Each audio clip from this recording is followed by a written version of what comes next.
All right, Olive versus Kerpa is going to commence right now. As Urban Olive in the east side rocking the green, while Kerpa is rocking the blue over at the west. So, I gotta say, I'm very excited for this one. I do love Urban's playstyle quite a lot. But going into the standard of Olive's deck, we do have the Squall, Cam Falcon, Boar, and Mines. And of course, Kerpa is not really having any of his like shenanigans, as Olive loves to go aggressive in the early going of the game. Now, Olive really is just kind of came in and kind of like exploded into the scene because he came in around the same time as I did, and he took care of business as a beginner. He took care of business in intermediate, and now he's pretty much considered a premier player. While for Kerper, I'm not really sure about him too much. I haven't seen a lot of his games, so I don't know whether or not he would considers premier or intermediate, but it will still be interesting nonetheless. So going into Kerpa's his composition, he does have the Squizzard, while Falcon and Skunk into the Boar and the MG. So we're having somewhat of a similar decks. Of course, we have two different defense tactics being used, while we have like a different tier 2 to compare to combine with the Falcons for each side. Now, both sides are going to go ahead and get two early Warrens, and Olive is already going to start building up his second mill and try to slowly build up his army here. Meanwhile, Urbane is going ahead and try and be a little bit of a gremlin and posting a mine here, while Kerpa is getting his second mill as well. So both of them are kind of going on the same pace so far when it comes to their economy and setting up their things. Though I will say Olive is a little bit ahead right now since he already got a farm going, and he's gonna probably set one up right now after putting in a tier 2 Warren. So that will make things a little bit more interesting, as Kerpa will kind of go up in the army value just a little bit with the skunks. But, oop, wrong button, sorry. Meanwhile, we do see Urbane going in for his own tier 2 of his own. Just trying to make sure to match with Kerpa, because he knows that the tier 2 can probably take out his scrolls pretty easily once they are out, and he doesn't have a very big lead in the tier 1 number in scroll counts. Because the one thing I do know is that scroll counts can get really dangerous if there's a lot of them, unless you have a boar or either a badger. Yeah, so either a boar or badger can easily kind of counter the mass squirrel depending on the type of play style that you prefer. But right now, it seems like that Kerpa is starting to get a little bit ahead when it comes to the army lead. He is now stacking up on his economy, while Urbane has gotten fully stacked up as well and has also put in a Falcon Warren too. So both things are looking pretty even so far. It just really kind of depends on how they approach the upcoming battle, as they are both microwing pretty well. Though I will say Kerpa is floating a little bit of food right at this current moment, but I think it's because he's busy trying to scout as much as he can. Actually, we're going to see what he's kind of up to see what kind of game plan he's putting. It looks like he's going to put in his boar, and he is doing that, putting that in the corner, getting that set up and ready to go. And right now, Urbane is probably looking to see if there is a tier 3, but since Kerpa is defending, making sure to get him out of there before he finds it, he's going to go ahead and put in his third one. His boar as well is there, and is looking to possibly put in a tier 2. Now he will go ahead and go for a more forward Warren, probably to get some more building in, as it looks like he's about to get prepared for an early attack. So since he had his boar out first, it's going to take... He's probably going to go and barge in as fast as he can to possibly take this out. Now, of course, him buying the falcons there might have not... He probably should have waited a little bit before doing that, because now he... Oh, wait. No, never mind. It started. I thought it didn't start, but no, yeah, it did. So, Urbane's going to get his out first, and you would imagine that he will be, like, charging it immediately.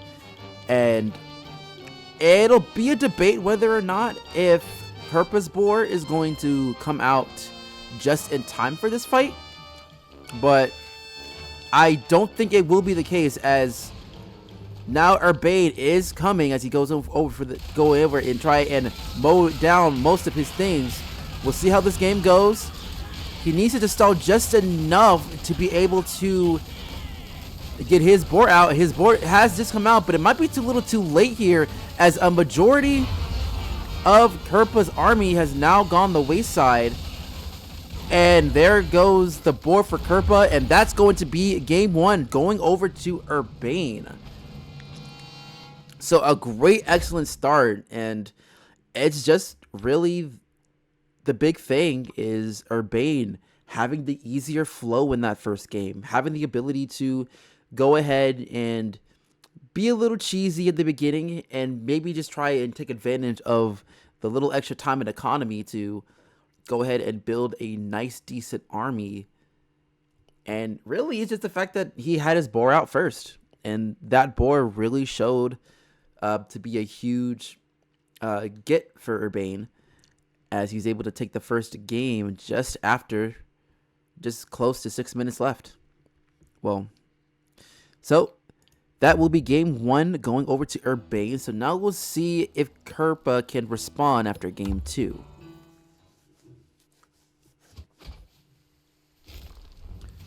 So next up on the east side, we have Urbane in the KSR green, while Kerpa is going to be rocking the blue long coats in the west side.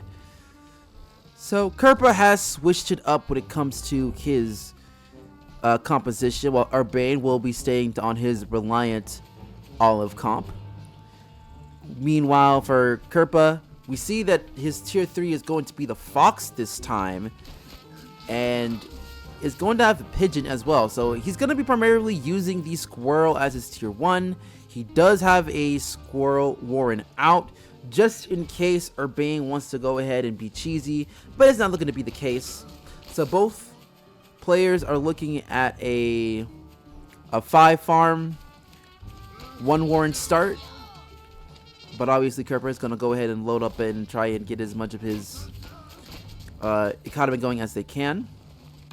But yeah, going into the economy value, both of them are pretty even in the early going. And I keep pressing escape, but I need to press Z.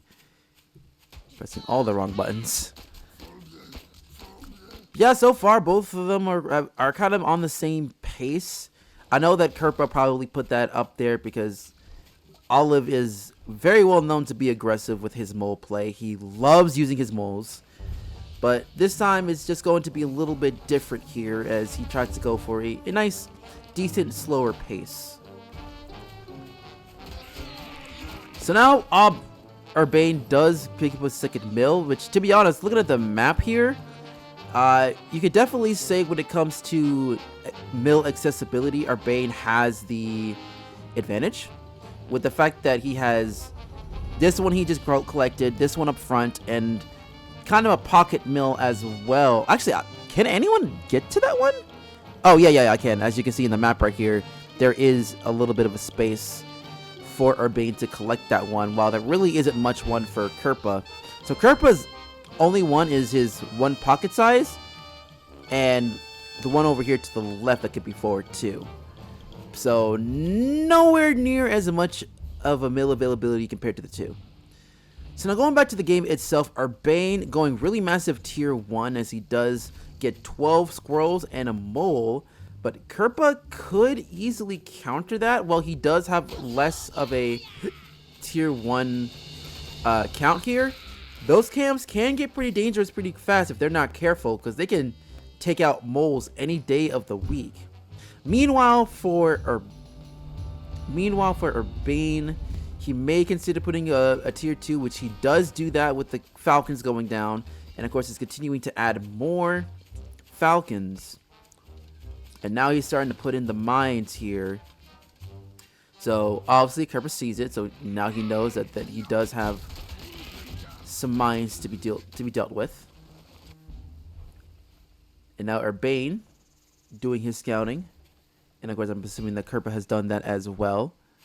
And ooh, we're seeing some cheesiness here as we get to see some cams taking out a good percent of his, taking out a good percent of his pigs. So some great value here, but he may lose his cams if he's not able to catch up to them in time. But it looks like the cams could get away scot-free, because they are able to go home, and the reinforcements are going to be there. He loses one cam, and the second cam is going to be gone. And it looks like it's going to be a clean house there for Urbane. He's not going to go ahead and go for a full-fledged attack. And a lot of Warrens are going to go down, and the pigs are going to be coming up next. And so far, Urbane with the counterattack really taking advantage of here, getting a lot more value compared to Kerpa's original attack. As Urbane finally sells off one of his moles, but he's still not going to be done here, as he's still going to try and go ahead and see if he can get any more. And look like he's using some good micro. Taking out a couple of squirrels. Takes out a falcon. And it's really looking like that Urbane is looking to take game 2. Because right now, Urbane is just overwhelming Kerpa. He does retreat. And is now debating whether or not he wants to go back home fully. Because right now, he does have the numbers advantage. As the cam goes down. Very scrappy battle here. It looks like Urbane really wants to finish this off right here, right now. But it's not looking like it will be the case, as he does finally stop the onslaught and go back home. But even with that, a lot more value in the counterattack from Urbane compared to Kerpa, just taking out 3 of the pigs from that one base. While you could definitely say that Kerpa certainly has the advantage in economy right now. I believe he does. Yeah, Kerpa does have the economy advantage, but that's not only going to last for a little bit. But the army is probably just too great right now with the amount of moles and squirrels compared to the squirrel count in the cams. It's just not going to be enough, I don't think. As the cams easily gets slaughtered, the rest of the tier 1's going to go down, and Urbane's just going to go ahead and clean house, and he's going to be taking game 2.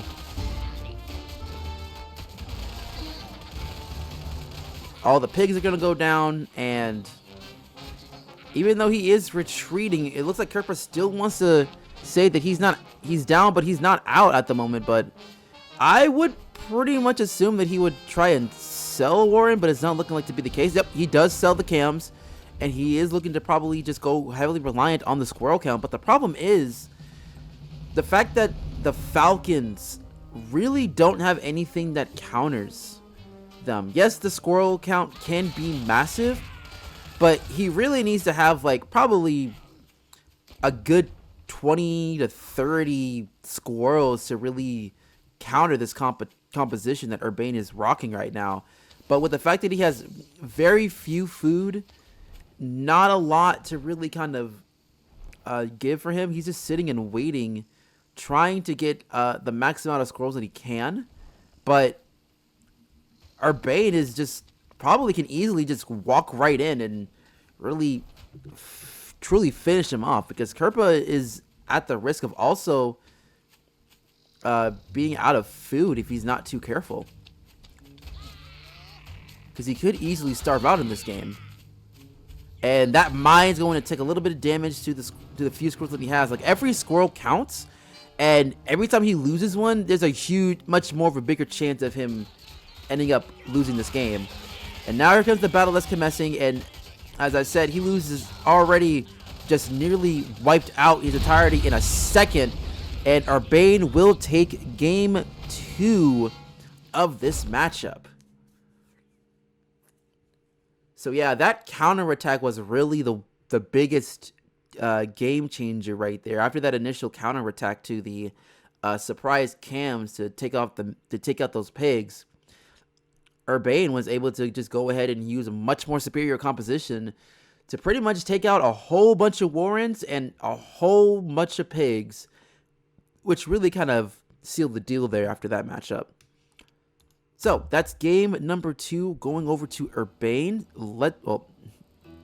So now let's see what Urbane Olive can do in game 3. Could he possibly get the sweep, or will Kerpa actually steal one from him? As Olive rocking the KSR in the southwest position, while Kerpa rocking the long coats is going to be on the east side. So Kerpa with another big change in the matchup here, as he goes Squizzard, going with a very interesting pick in the Ferrets and Falcon with the Boar and the Balloon. While Urbane, he's going to be rocking he will still be rocking Squall with the dab of Pigeon, as well as the Skunk and Falcon as his tier 2 with the Badger. So this time, no defensive units whatsoever. Meanwhile, we only have 1 defenses for the Sniper Balloon for Kerpa here. So I haven't really seen Urbane use this composition too much, so I'm very curious to see what he does with this. He does have the early Warren, probably to prevent the early cheese from happening. Now, I can understand Kerpa wanting to be aggressive, wanting to try and really kind of give Urbane a run for his money, but like, Urbane is kind of a master when it comes to aggressiveness, so he'll definitely know the best ways to counter any kind of aggressive play. Now, especially when it goes up against a slower unit like the Squirrels, if Kerpa actually used the Lizards, he'd probably have more of a chance of making some noise, but even then, Urbane will probably have enough time to go ahead and get that counter on for that as well. So it's kind of a darn if you do, darn if you don't. But now with Kerpa kind of trying his best to try and break into this, he's kind of going to be a little bit behind when it comes to the army value. While Kerpa is now putting in Lizards to see if he could try and break this very quickly. But Urbane's got quite a lot of Squirrels. And even though I think Squizzard could definitely overpower just a Soul Squirrel, the numbers are going to be very dependent on whether or not that could work. But of course, both of these players are more skilled, so it'll be interesting to see how this goes. So now Kerpa does see that the tier 2 for Urbane is out, so I would imagine the Falcons are going to come out pretty soon. Yep, I am correct on that. And he also is going to go for a second mill here. Actually, let's quickly talk about the mills real quick. Now, obviously, this is a much more evenly distributed map, because I know the past couple of maps, you can say that Urbane kind of had the advantage here in that, but Kerpa does have 2 easy mills available here that probably will not have to worry too much when it comes to any cheesiness, except maybe this last one with possible cliff abuse. But other than that, you should be good. While Urbane, he still have like basically 2 right next to him, so the farther he goes forward, the better his opportunity to show up his defense. Though this one is pretty close to his enemy base, so it's going to be tough to get that third one. So if you think there's any advantage, Kerpa might have it, because his is a lot more like evened out, also on higher levels, so he'll see them coming a lot easier. But it's just going to depend on how well they play out, especially if the balloon comes into play, because the balloon can see so much. So now Urbane, doing some scouting, does see the Falcon. Just trying to see what his opponent is up to. Only sees a couple of Falcon Warrens. Well, in this case, just 2 tier 2 Warrens. And now Urbane's going to move out with his boys. And this is going to be very interesting because of the fact that, like, the numbers are technically even-ish. As the battle does commence. And it is looking like those skunks are really getting some great value. And that's going to do it. Urbane Olive just taking it after one game as he does get the sweep 3-0.